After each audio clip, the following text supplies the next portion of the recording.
Coming up on Philosophy Talk.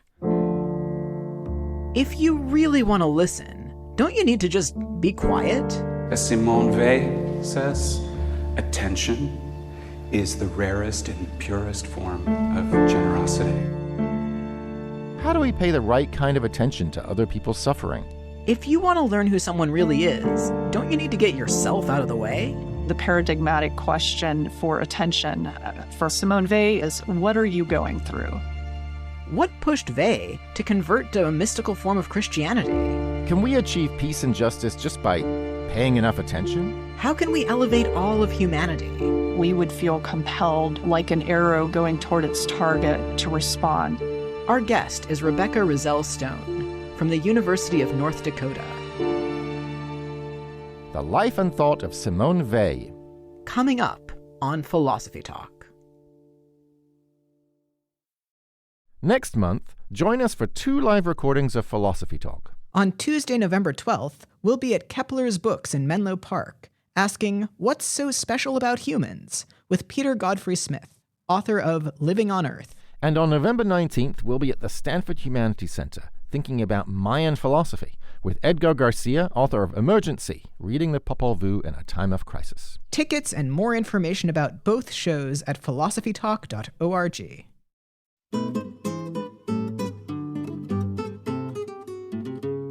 What if we all really listened to each other? Could that put an end to oppression? If you look closely at the world, can you see the face of God? Welcome to Philosophy Talk, the program that questions everything. Except your intelligence. I'm Ray Briggs. And I'm Josh Landy. We're coming to you via the studios of KALW San Francisco Bay Area. Continuing conversations that begin at Philosopher's Corner on the Stanford campus, where Josh teaches philosophy. And at the University of Chicago, where Ray teaches philosophy. Today, it's the next episode in our Wise Women series, generously sponsored by a grant from the National Endowment for the Humanities. We're thinking about the life and thought of Simone Weil. Simone Weil, she's so interesting. She's a 20th century French philosopher who was born Jewish, but ended up converting to Christianity. And she had some pretty strong philosophical views, but she often walked the walk as well. Like for 6 months, she left her cushy teaching job and went to work in a factory just to find out what it was like. That sounds cool, but how does that work? I get that working in a factory would tell you something about what it's like for the workers, but if you can just go back to your teaching job at any moment, isn't your experience kind of different from the people who have to do it forever? Well, that's a good point. And Weil herself didn't think that it was enough just to look at things or form abstract beliefs about them. She thought you also need to pay attention to people. You have to set aside all your own desires and projects and likes and dislikes and let your entire inner world be taken over by the life of somebody else. Okay, that sounds uplifting and everything, but what if I do that and I just notice the wrong things? So for example, let's say I visit a factory, but the boss only lets the happy employees talk to me and just keeps everybody else in the back room. Or maybe the boss isn't doing anything, but I just happen to meet the one employee who's genuinely contented with their lot, and everybody else at the factory is miserable. Why should I base my whole attitude on that one interaction? Well, you shouldn't. I mean, and that's why they spent a full 6 months in that factory. Attention isn't a one-shot deal. You got to go out and talk to all kinds of people, and you got to really listen to them as deeply as you possibly can. Oh, sounds like you could do that forever. Now you're getting it. That's the right way to live, fully giving yourself over to other people. No, Josh, that's the wrong way to live. While you're out there thinking your beautiful thoughts about the plight of the workers, the factory is still grinding along, oppressing them. At some point, you have to do something. But they did do something. Quite a lot of things, actually. She helped dissidents flee from Germany when Hitler rose to power. And when the Civil War broke out in Spain, she went to fight against the fascists. Great, so she was a woman of action. But I still don't understand the point of all that extra contemplation. Look, you need to think first to make sure you do the right action. Suppose you see a little old lady at a crosswalk. Yeah, you leap into action and help her across the street.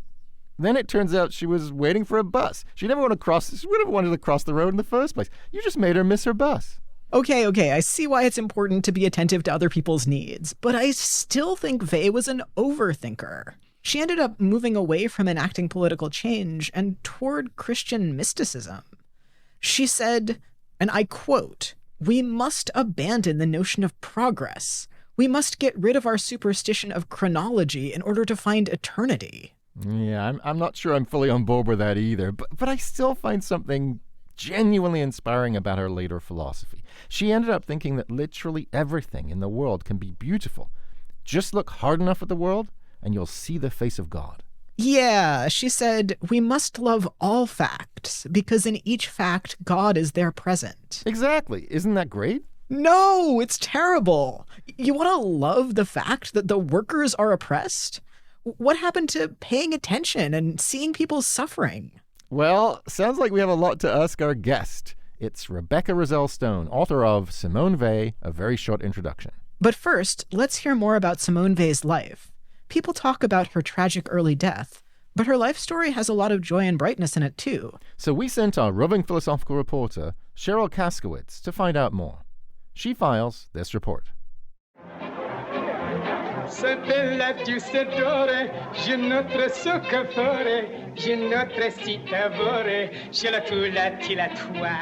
We're listening to the Nonsense Song from Charlie Chaplin's 1936 film Modern Times. Those familiar with Simone Weil may wonder what this slapstick comedian is doing here, since both her work and her life are steeped in self-sacrifice and moral seriousness. But Weil liked Chaplin's work. In one of her published letters from 1936, she urged, "If you are in Paris, don't miss the new Chaplin film." Let's back up so we can understand why.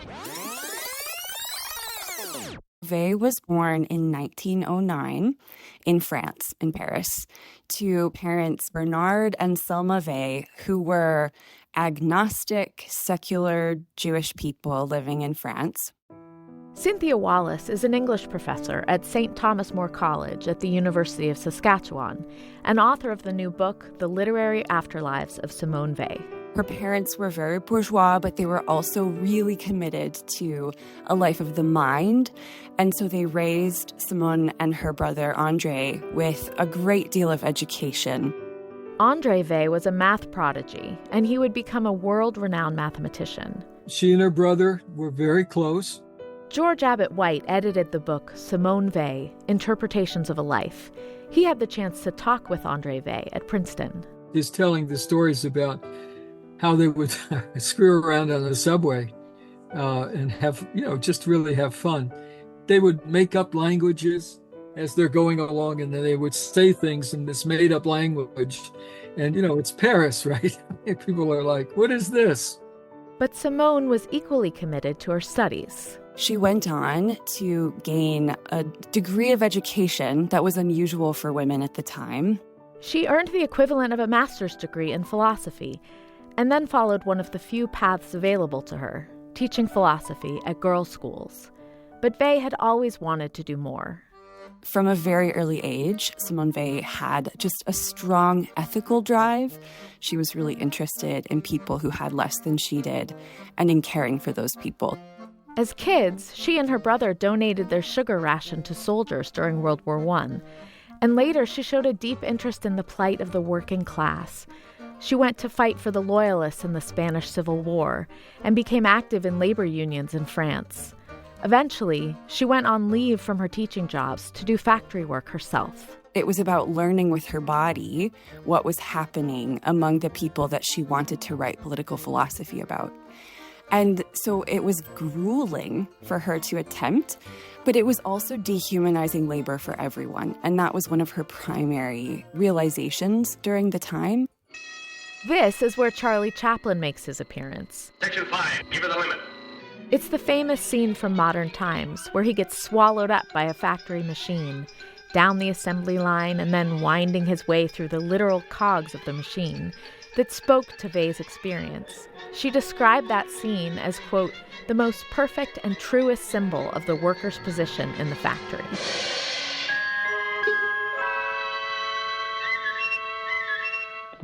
As the Great Depression gave way to the Second World War, Weil was forced to flee Nazi-occupied Paris, going to New York with her family. But she was keenly committed to getting back to France or to Europe and being part of the war effort.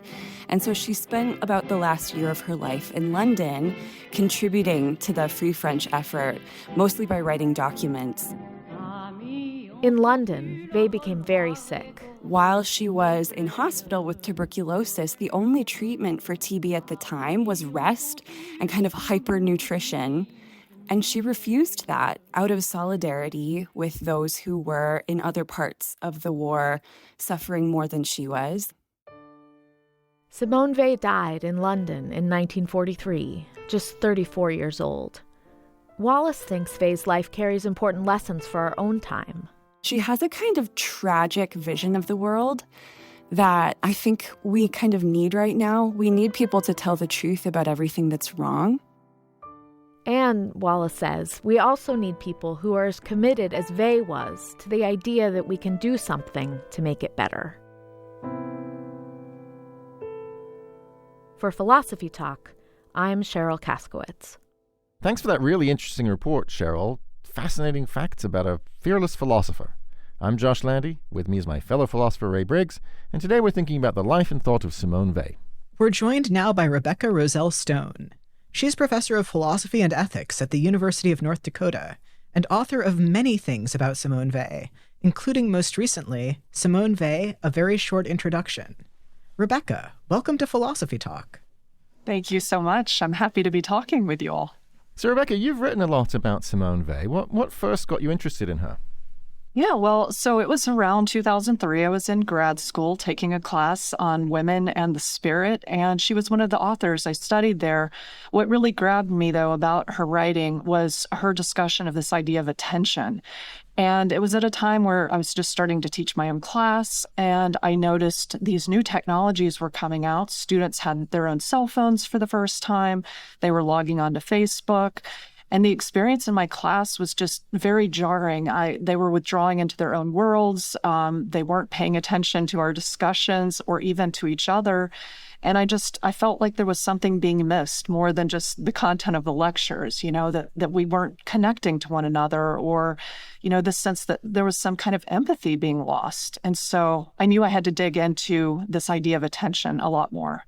So, Rebecca, speaking of empathy, Simone Weil came from a wealthy family, but she gave away all of her possessions and devoted herself to the care of others. What was it in her philosophy that led her to do that? Well, she was definitely embarrassed by her own privilege. From reading the biographies about her, we see this from an early age, that she was just trying to give away, her candy to soldiers and, do everything she could for people that she saw as being less fortunate than her. But ultimately, as a more mature thinker, she realized that ideas have to become praxis at some point. There has to be an embodiment of the theories that you are attracted to. Otherwise, it's meaningless. And so when she's studying worker conditions and is horrified by what she's reading, she realizes it's not enough to just study that and write about it, but she takes up work in the factory herself to get a better sense of what that really is and what that feels like. So it makes a lot of sense to see like the world and think, oh, this is bad. This is bad for so many people. How do you get from there to this is a better way that the world could be? And how did Weil get there? So in terms of, she saw that there was so much emphasis on superficial distractions, on material concerns. Even seeing that her coworkers in the factory, understandably, they were, obsessed with the amount on their paychecks. But even that obsession can sometimes eclipse the more important observations, like there's something systemically wrong here, like tailorized factory work where there's this obsession with speed. This is dehumanizing people in a whole other way than just not being able to support oneself fully with the paycheck.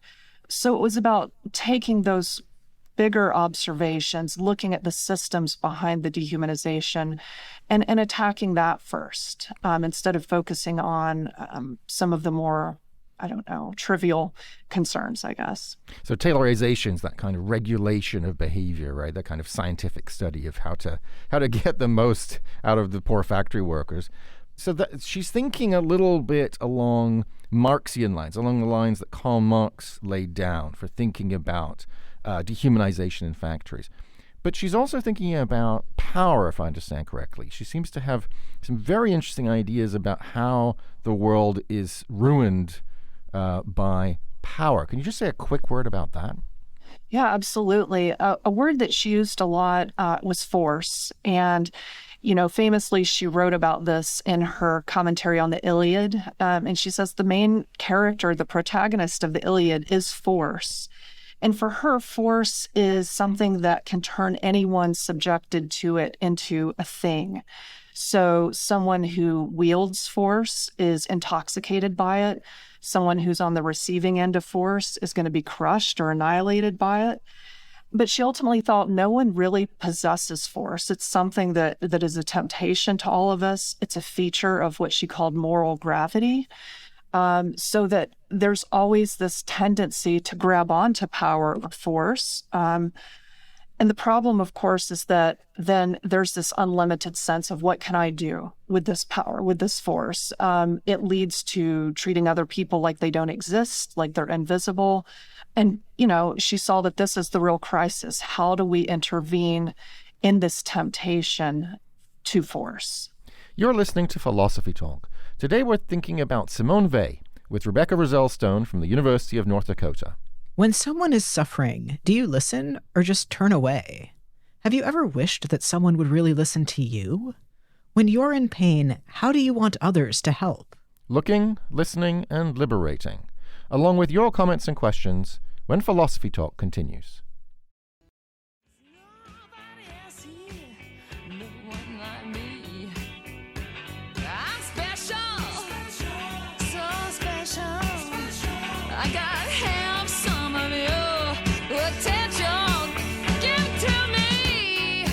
Attention. If we gave it to other people, could we make the world a better place? I'm Josh Landy, and this is Philosophy Talk, the program that questions everything. Except your intelligence. I'm Ray Briggs, and we're thinking about early 20th century French philosopher Simone Weil. Our guest is Rebecca Rozelle-Stone, author of Simone Weil, A Very Short Introduction. It's the latest episode in our Wise Women series, generously supported by a grant from the National Endowment for the Humanities. You can listen to all the episodes in this series at our website, philosophytalk.org/wisewomen. And while you're there, you can also become a subscriber and mystify your mind in our library of nearly 600 episodes. So, Rebecca, you've been telling us about Weil's concept of force and this idea that no one ever truly possesses it. Can you tell us more about what that means? Sure. So she believed that power is something that's always precarious. It can't be absolute. So in other words, like if a person who, gets elected, let's say, thinks that they have power, that's only enabled by those who are willing to acknowledge that power, who are willing to submit to it. And so there's this tendency with someone who has power for the moment to want to try to hold on to it, to accumulate more of it. And yes, sometimes to wield force in order to try and retain it. But ultimately, again, it's a precarious thing, which leads to that kind of fear and insecurity of those who are in power. And on the other hand, right, those who are being oppressed also are tempted to want power. And that's why, in some ways, she was critical of Karl Marx and the idea that the proletariat could lead the revolution and free the working classes and bring about, a greater society. She worried that really this would just be a reversal of power, that you would just have a new kind of oppressive class. Right. So she seemed to change her mind kind of through her life on Marxist revolution. I think she kind of started out in favor of it and ended up really skeptical. If you don't have revolution, how do you stick up for the interests of the powerless against the powerful? It's a great question. I mean, she was suspicious of revolution as another kind of opiate, ironically, or another kind of drug that would lull the working classes into a utopic fantasy. But so instead of that, she thought we need to help workers to become more educated, but be able to have more thoughtful lives, to infuse, as she put it, poetry into the workday. And this requires changing the systems of work, changing our values, which is, of course, a much broader task.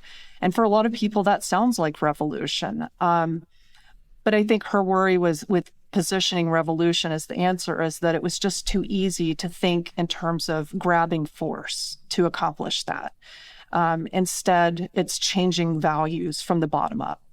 That's one of the things I actually love the most about her theory, this idea that we shouldn't embrace revolution as a thing we're actually striving for. It's just going to be, new bosses, same hierarchy, and the idea of the opium of people.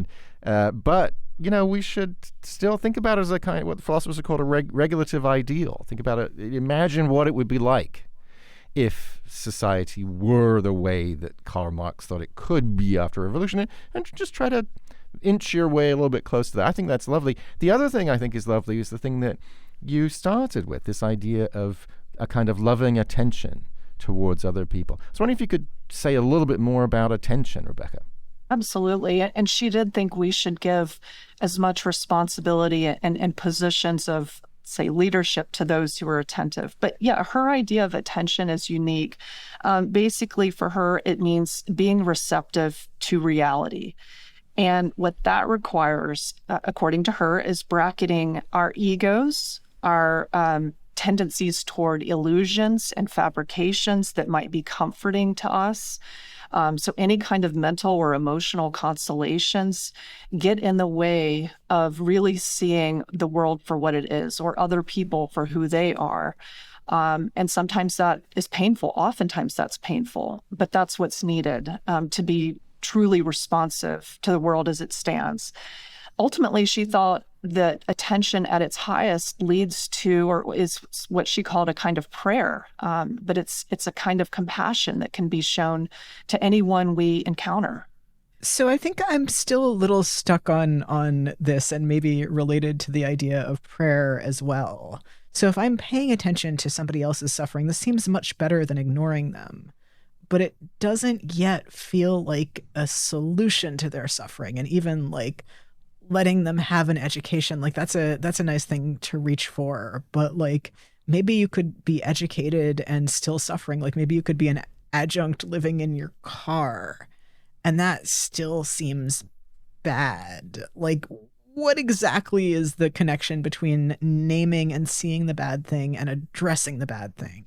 Exactly. It shouldn't just be looking at or spectating on others' misfortunes. That's not what she meant by being attentive. But really, it is first listening. So the paradigmatic question for attention for her is, what are you going through? And so to ask that with all sincerity and to really be open to the answer. And she thought that will guide us to the appropriate kind of action. Like upon hearing, she said that someone needs bread, that they're hungry, the one who is truly attentive won't be able to help themselves, but provide food. And so she thought action would necessarily follow attention, that there's no just standing apart again or spectating at, the miseries of the world, but we would feel compelled like an arrow going toward its target to respond appropriately, but without the kind of projections that usually accompany do-gooding. I'm going to be a good charity worker and I'm going to give these people what I think they need. That was a problem, and that requires attention. This might connect to a question we got from a listener, Adrienne in France. So she asks, what role does the cultivation of an aesthetic disposition have in Weil's effort, still urgent today, to, quote, change the physical relationship between oneself and the world as, through training, a worker changes the relationship between himself and his tools? Wow, that's a great, complicated question. So the aesthetic orientation that she talks about is also, of course, rooted in attention. But specifically when it comes to aesthetics, it's about becoming open to the impersonal and the necessity, as she puts it, of the world. So the kind of scenes that we often recoil in horror from, like waves in the sea that are overwhelming a ship, right? To come to appreciate that as not that this feels like a good thing, but this is real. And there's something in reality that is beautiful. It's not because of our own taste, right? It's totally divorced from that, but it's getting to the root of what is universal in the world. So the kinds of aesthetic appreciation that she had would be like the ancient Greeks and their appreciation for kind of eternal, timeless beauty, or the play by Sophocles, Antigone, where, here's this woman crying out for justice for her brother. That's the kind of thing that transcends time, she thought. And that's what we need to tap into when it's about connecting with the world, because we shouldn't be rooted to just particular instances that call to us specifically, but see that there's something bigger that needs response. You're listening to Philosophy Talk. Today we're talking about the life and thought of Simone Weil with Rebecca Rozelle-Stone from the University of North Dakota. Okay, so Rebecca, I'm in a literature department. I'm a big fan of the arts, but I'm not totally convinced that beauty is going to make us better people. I think that seems to be, if I'm understanding correctly, part of Weil's picture, that, if I perceive this special kind of beauty in the world, or I perceive the world as beautiful, if I'm sensitive to great artworks like the Antigone, I'm ultimately going to be better at paying attention and thereby at being a moral agent, at treating people right. But, beauty is also Helen of Troy, right? Beauty is also a lot of stuff that causes mayhem. And so, much as I'm a lover of the arts, I sort of wonder, is it really guaranteed to make people better people, more moral people? Well, when we see beauty as something that's impersonal, that includes, yes, even the Helen of Troy, we're more connected to what's real, they thought. And that can't help but cultivate better characters.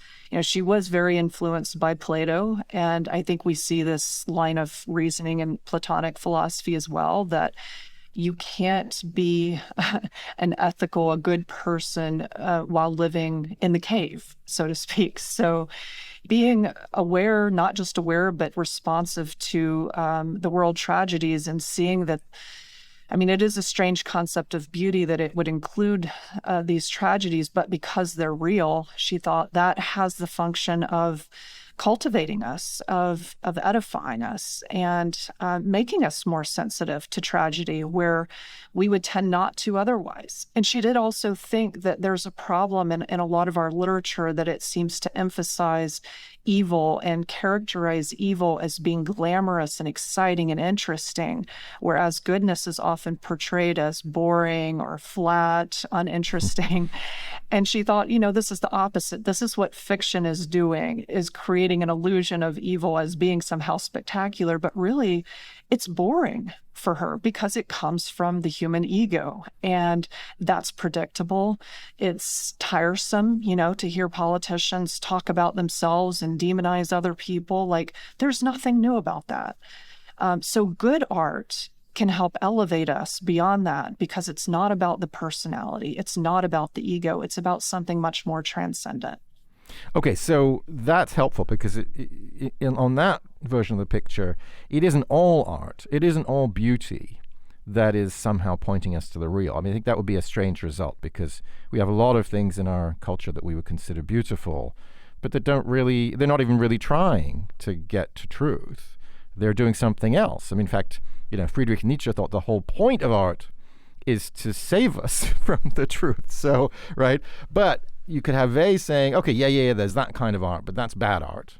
The good art is the kind of art that points us in the direction of the truth. I think for me, there's still the question that Ray and I were talking about at the beginning, which was, how is it supposed to work that we find everything beautiful, right? This line of Weil's, we must love all facts, because in each fact, God is there present. Do I really have to love, the existence of awful factories and sweatshops and other forms of injustice in the world?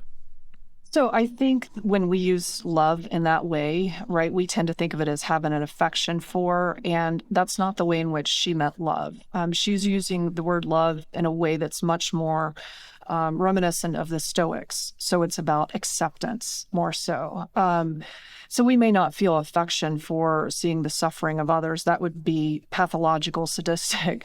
But it's more about coming to accept and not shy away from. And that's what she meant by love. In the same way that when she says we should love everyone, there are going to be people that we don't like, but we can love them nevertheless, which is to accept their existence as independent entities from us and be responsive to that reality, which, again, we don't necessarily have to like. We might find problems with, but the main thing is to not hide from it. Rebecca, we've got a question from Megalogica on Blue Sky, who asks, I would like to know more about Simone Weil's conversations with her brother about science and mathematics.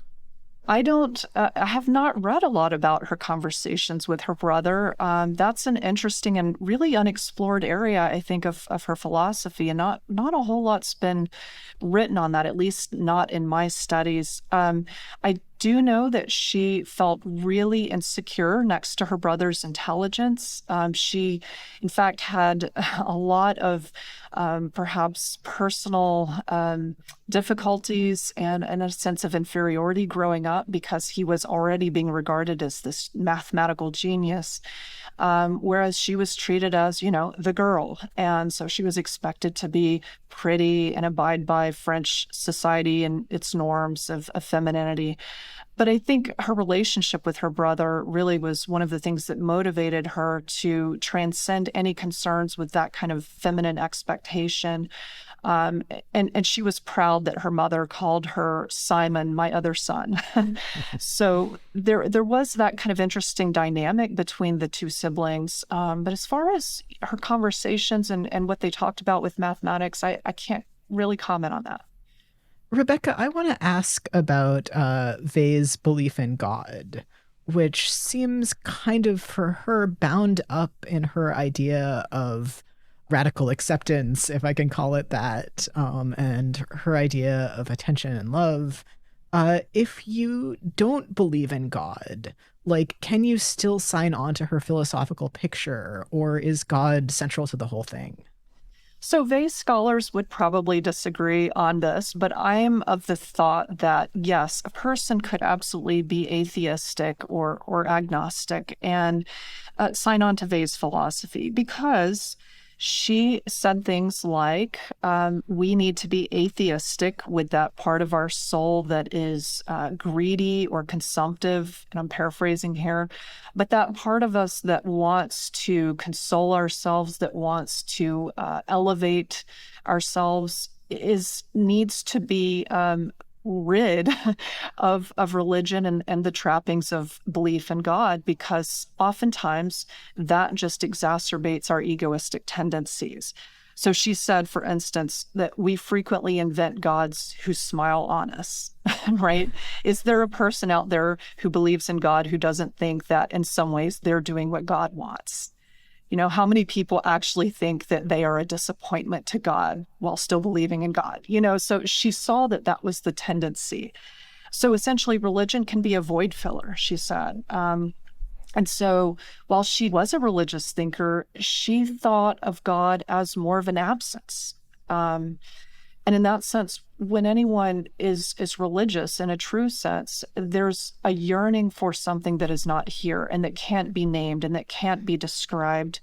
So that prevents that kind of egoistic tendency of I know God and God's my best friend and God approves of everything I do. It leaves intact a kind of mystery and ultimately a humility in the face of the unknown. You're listening to Philosophy Talk. Today we're thinking about Simone Weil with Rebecca Rozelle-Stone from the University of North Dakota. Do you ever feel overwhelmed when you read the news? How do you stay compassionate with all the crises around you? What can we learn from Weil's life and thought about how to live today? Coping compassionately with crises. Plus commentary from Ian Scholes, the 60-second philosopher, when Philosophy Talk continues.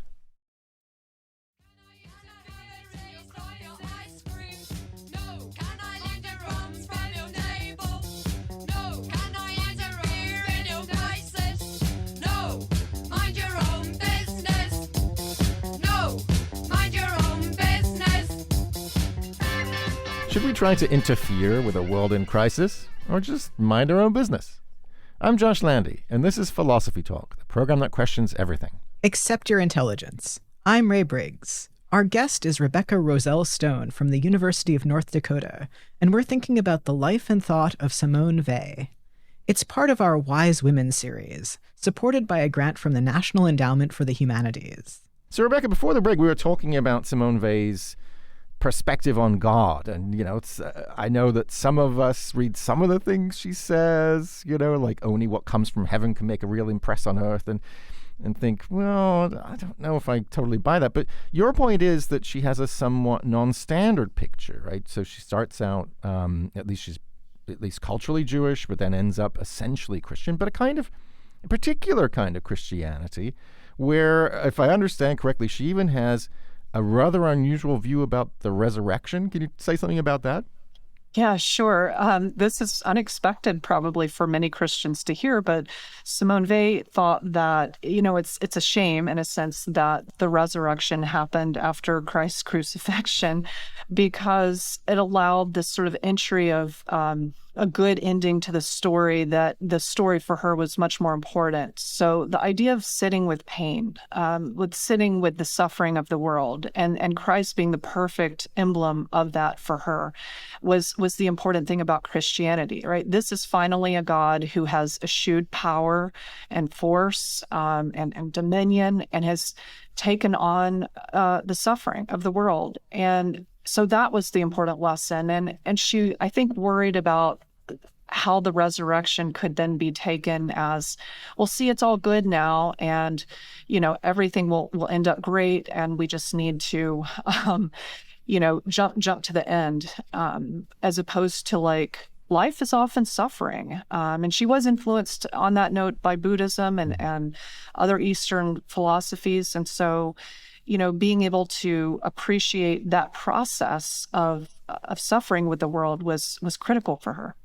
I'm happy to hear you say that, because I kind of got that flavor from her, a little bit of a hint of Buddhism in there, this idea that if we can sort of rid ourselves of self, if we can evacuate our desires and beliefs and projects and everything else, then we can achieve genuine compassion. We can sort of let the world in and understand ourselves as part of a greater totality. And I kind of love that. But there's also a part of her picture around this kind of thing that, I don't know, it strikes me as perhaps just slightly bleak in terms of her vision of the world. And the quote that always stands out to me is a thing she said in her notebooks about love. She said, I want the person I love to love me, but if he's totally devoted to me, he doesn't exist any longer, and I cease to love him. But as long as he's not totally devoted to me, he doesn't love me enough. And that sounds awful, but it doesn't sound like my experience of love. For me, I feel like if the person loves me, that's a reason to love them more, not to love them less. And so it's stuff like that. I don't know, Josh. I don't like somebody totally devoted to me. That sounds terrifying. No, thank you. Let them have their own life. Totally devoted to each other. It's a nice thing. She elsewhere she says desire is evil.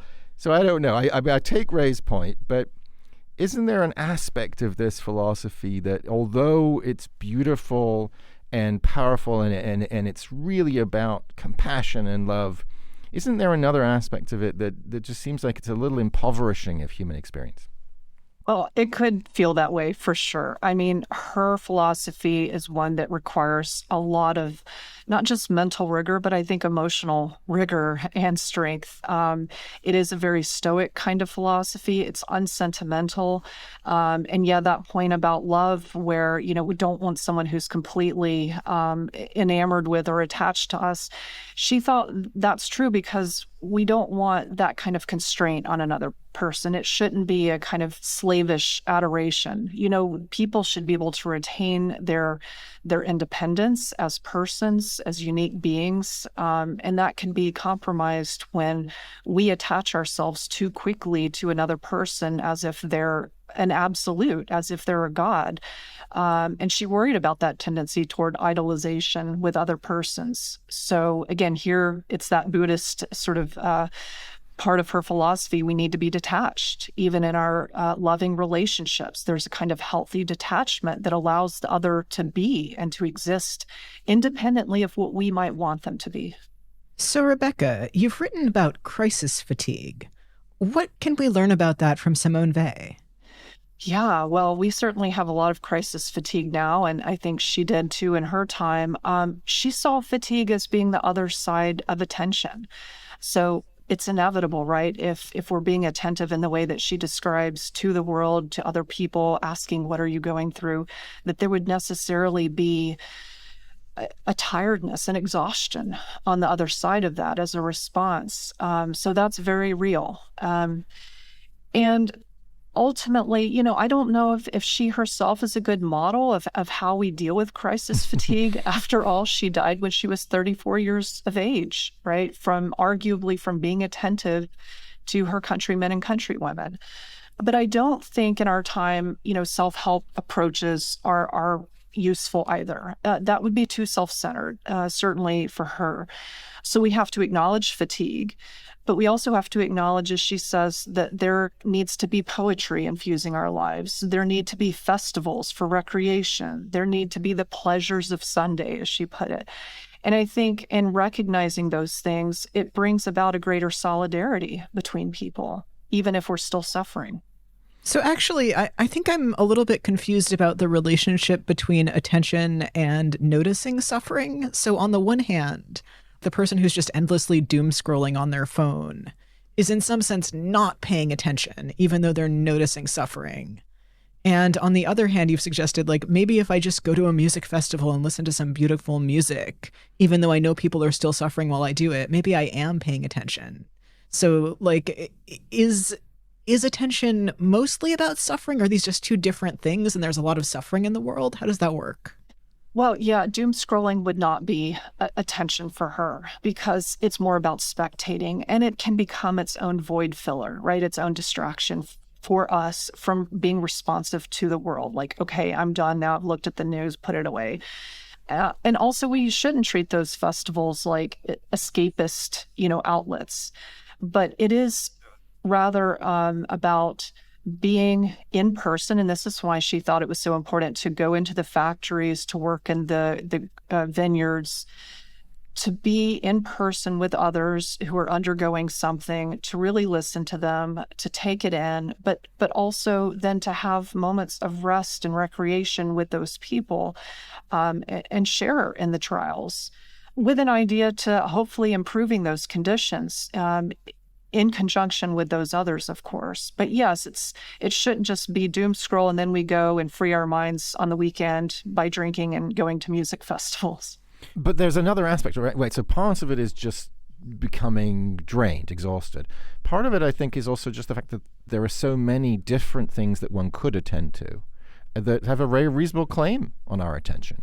Right, injustice in working conditions. There's also racism and sexism, and you go down the line.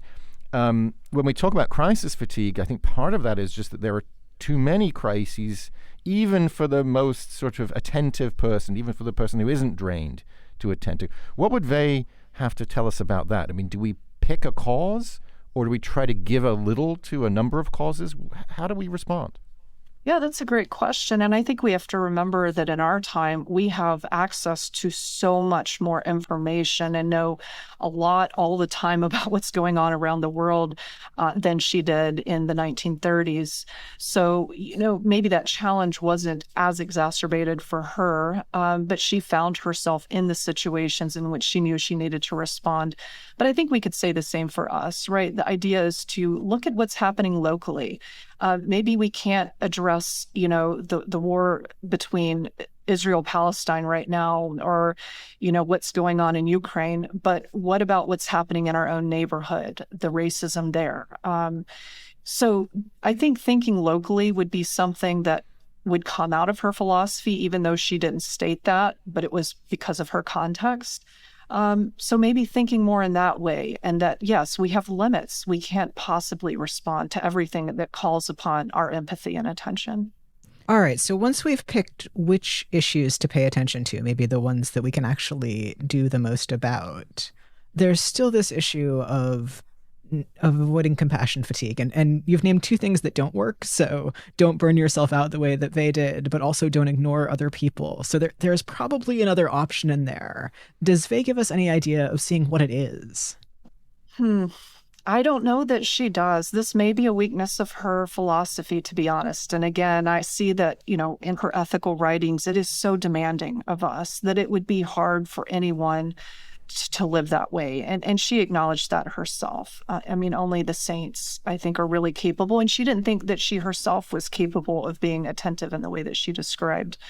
I do think that she might recommend working with other people who are undergoing the same kind of struggles that we are, or who are suffering. That just being in connection, having a kind of solidarity there is something that can help address some of that compassion or crisis fatigue. That just even the sense of this is shared, we're not doing this alone, but this is a common issue, or at least common amongst a group of people, can really help revive us, can help inspire us, and help us go on to do good work. Well, Rebecca, it's been lovely sharing this hour with you. It's been genuinely inspiring. Thank you so much for joining us today. Well, thank you so much for the conversation. It's been enlightening for me as well. Our guest has been Rebecca Rozelle-Stone, Professor of Philosophy and Ethics at the University of North Dakota, and author of Simone Weil, A Very Short Introduction. So, Ray, what are you thinking now? Well, I feel like I haven't got a recipe for how to fix what's broken in the world out of Simone Weil, but maybe she would say that thinking that I should get one is just another manifestation of my ego, and I should probably quiet down and listen and think about it more. Yeah, we're desperate to have the power to solve these problems. But power is just a desperate temptation. We're going to put links to everything we've mentioned today on our website, philosophytalk.org, where you can also become a subscriber and question everything in our library of more than 600 episodes. And don't forget, you can listen to all the episodes in our Wise Women series at our website, philosophytalk.org/wisewomen. Now, pay attention before he's gone. It's Ian Scholes, the 60-second philosopher. Ian Scholes, the ever-radical Simone Weil, moved from Platonism to Marxism to Christianity, hanging on for dear life, such as it was all the while. Poor thing. So the notion of human rights became replaced by the notion of human obligations. The notion of oppression became replaced by the notion of affliction. All of it guided by what she called attention, which was not so much about finding solutions as looking for problems. She was big on work, our Simone, factory work, farm work, leisurely work. She looked at it deeply, and she even worked, though not well.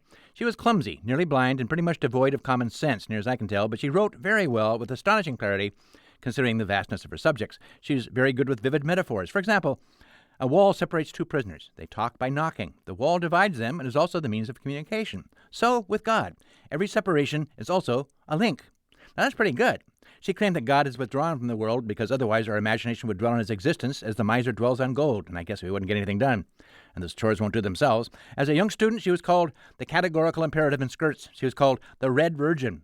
Her first encounter with Christianity as a viable option for her busy brain came when she encountered a mourning procession of Spanish widows, which made her realize Christianity is a religion of slavery. And later, she concluded that the promise of revolution itself is as big an opiate of the people as religion ever was. All of which led her to champion a compassion-based morality rather than law or rights, a morality based on a justice that is not of this world, except in the desire for the good that all humans share. She engaged with some pretty big figures in her short life, arguing with Leon Trotsky, with Simone de Beauvoir. In one of her many attempts to help France during World War II, she wanted to go undercover as a wireless operator. She also wanted to parachute onto a battlefield with white uniformed nurses. Charles de Gaulle called her crazy. After her death, some mighty big guns preserved and were influenced by her writing, though, including Albert Camus, Hannah Arendt, and the great American Catholic writer Flannery O'Connor, whose story, The Violent Bear It Away, in title and tone, certainly reflects Ms. Weil's themes of affliction and suffering leading to grace. Grace maybe, maybe not grace. Not our call, is it? She knew compassion and suffering, even in her life of relative privilege. At the age of 6, during the First World War, she sent her share of sugar and chocolate to the troops at the front. She nearly died of appendicitis as a girl, suffered from blinding headaches all her life. Later, hearing Gregorian chants brought her some relief, you'll be pleased to know. During the Spanish Civil War, she fired a rifle at an airplane before the weapon was taken from her. Shortly thereafter, she stepped into a pot of boiling oil, severely burning her, and her parents had to come and take her home. As a girl, she wanted to be addressed as a boy, so she'd be taken seriously, I think. And she moved through life in as many different attentive guises as she could, as a factory worker, as a farm worker, as a thinker, as a revolutionary, as a reformer, finally, as some kind of mystic. A central theme in her work was the idea of decreation. Apparently God, in making the universe, had to unmake himself. She wrote, God renounces being everything and suggested that those created from God's sacrifices should reciprocate. Lose yourself in compassion. Our works are important, not us. In 1943, sick in a British sanitarium with tuberculosis, after a marathon of work in which she wrote 800 pages in 6 days, she took to her bed and would eat no more than what they were eating in occupied France. Her death, age 34, was ruled a suicide. The coroner wrote, quote, "The deceased did kill and slay herself by refusing to eat whilst the balance of her mind was disturbed," unquote. On the other hand, I should note, with the stoical Ms. Weil, Christianity does not promise redemption from suffering, but through suffering. Take that, Karl Marx. I gotta go.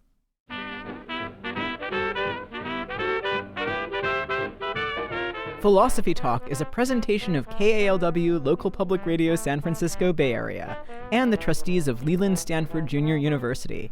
Copyright 2024. Our executive producer is James Cass. The senior producer is Devin Strolovich. Laura McGuire is our director of research. Thanks also to Pedro Jimenez, Merle Kessler, and Angela Johnston. Support for Philosophy Talk comes from various groups at Stanford University and from subscribers to our online community of thinkers. And from the members of KLW Local Public Radio San Francisco, where our program originates. Support for this episode, and all the episodes in our Wise Women series, comes from the National Endowment for the Humanities. The views expressed or misexpressed on this program do not necessarily represent the opinions of Stanford University or of our other funders. Not even when they're true and reasonable. The conversation continues on our website, philosophytalk.org, where you can become a subscriber and explore our library of nearly 600 episodes. I'm Josh Land. And I'm Ray Briggs. Thank you for listening. And thank you for thinking.